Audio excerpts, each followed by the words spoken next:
பாகிஸ்தானின் பெஷாவர் நகரில் உள்ள துணை ராணுவ படை தலைமையகத்தில் தற்கொலை படை தாக்குதல் நடத்தியிருக்கிறது. இதில் 3 பேர் பலியாக இருப்பதாக தகவல் வெளியாகியிருக்கிறது. பாரதி ராஜா இணைப்பில் இணைந்திருக்கிறார். விவரங்களை பதிவு செய்ய. பாரதி ராஜா, அங்க என்ன நிகழ்ந்தது? விவரங்களை பதிவு செய்யுங்க. கண்டிப்பாக பாகிஸ்தானின் வடமேற்கு பகுதியான பெஷாவர்ல இருக்கிற துணை ராணுவ படை, அதாவது பாகிஸ்தானின் துணை ராணுவ படையான ஃப்ரண்டியர் கார்ப்ஸ் அப்படின்னு சொல்லப்படக்கூடிய தலைமை அலுவலகம் மீது இன்று காலை தாக்குதல் நடந்திருக்கிறது. இது தற்கொலை படை தாக்குதல் அப்படின்னு சொல்லப்படுது. முதற்கட்டமாக என்ன நடந்தது அப்படின்னு பாத்தீங்கன்னா, 2 பேர், ஒருவர் பிரதான நுழைவாயிலும் ஒருத்தர் அந்த அலுவலகத்துடைய காம்பவுண்ட் அருகிலும் இந்த குண்டுவெடிப்பை நிகழ்த்தியிருக்கிறார்கள். இது ஒரு தற்கொலை படை தாக்குதல் என கூறப்படும் நிலையில அதற்கு பிறகு பலர் துப்பாக்கி சூட்டிலும் ஈடுபட்டிருக்கிறார்கள். அது அந்த துணை ராணுவ படையினால் துப்பாக்கி சூடு நடத்தப்பட்டதா அல்லது தீவிரவாதிகள் யாராவது அந்த அலுவலகத்தின் மீது துப்பாக்கி சூடு நடத்தினாரா என்பது குறித்த விவரங்கள் தற்போது கிடைக்கவில்லை. ஏனென்றால் சம்பவம் நடந்து தற்போதுதான் சில நிமிடங்கள் ஆகிறது என்ற காரணத்திற்காக அந்த விவரங்கள் எல்லாம் விசாரணைக்கு பிறகுதான் தெரிய வரும். முதற்கட்ட தகவலாக இந்த தாக்குதலில் 3 பேர் உயிரிழந்திருக்கிறார்கள், பலர் காயமடைந்திருப்பதாக தெரிவித்திருக்கிறார்கள்.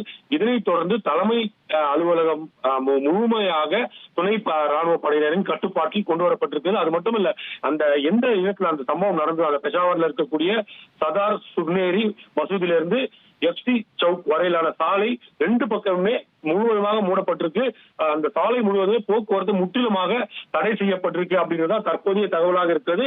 இன்னும் சிலரும் அந்த துப்பாக்கிச்சூடு சம்பவத்திற்கு பிறகு இன்னும் சில தீவிரவாதிகள் அங்கு பதுங்கி இருப்பதாகவும் சொல்லப்படுது. அவர்கள் தொடர்ந்து தாக்குதல், ஏனென்றால் அந்த பகுதி தொடர்ந்து துப்பாக்கி சத்தம் கேட்ட வண்ணமாக இருப்பதால் பாதுகாப்பு படையினர் அந்த அலுவலகத்தை சுற்றியுள்ள பகுதிகளை தங்கள் கட்டுப்பாட்டில் கொண்டு வந்து அங்கு வேறு யாராவது இருக்கிறார்களா, தாக்குதல் நடத்த முயற்சிக்கிறார்களா, என்ன மாதிரியான விஷயங்கள் இருக்குது, எதற்காக இந்த தாக்குதல் நடந்தது, தாக்குதலில் ஈடுபட்டவர்கள் யார் என்பது குறித்தெல்லாம் அவர்கள் அந்த சோதனையில் ஈடுபட்டு ஆய்வு செஞ்சு வராங்க. அது மட்டும் இல்லை, இந்த தாக்குதலுக்கு தற்போது வரை யாரும் பொறுப்பேற்கவில்லை அப்படின்றதும் ஒரு குறிப்பிடக்கூடிய விஷயமாக இருக்கிறது. பொதுவாகவே இது பொறுத்த தாக்குதலில் யாராவது ஒருவர் பொறுப்பேற்பார். ஆனால் இந்த தாக்குதலை பொறுத்த மட்டும் இதுவரைக்கும் யாரும் பொறுப்பேற்கல. இன்று காலையிலேயே நடந்த இந்த குண்டுவெடிப்பு சம்பவத்தின் CCTV காட்சி கூட தற்போது வெளியாகிறது. நம்ம பார்த்துட்டு இருக்க அந்த இடம் பிரதான நுழைவாயிலுக்கு அருகே உள்ள பகுதி. அந்த பகுதியில் குண்டு வெடிக்கும் காட்சிகளை கூட நாம் மிக தெளிவாக பார்க்க முடிகிறது. இதே போல காம்பவுண்டை ஒட்டிய, இந்த அலுவலகத்தின் காம்பவுண்டை ஒட்டிய பகுதியிலும் ஒரு குண்டு வெடித்திருக்கிறது. இந்த மொத்தமான இந்த சம்பவத்துல 3 பேர் தற்போது வரை உயிரிழந்திருப்பதாக கூறப்படுகிறது. மேலும் பலர் காயமடைந்திருக்கிறார்கள். இதனால் அந்த பகுதியே மிகப்பெரிய ஒரு பாதுகாப்பு வலயத்திற்கும் தற்போது கொண்டு வரப்பட்டிருக்கிறது.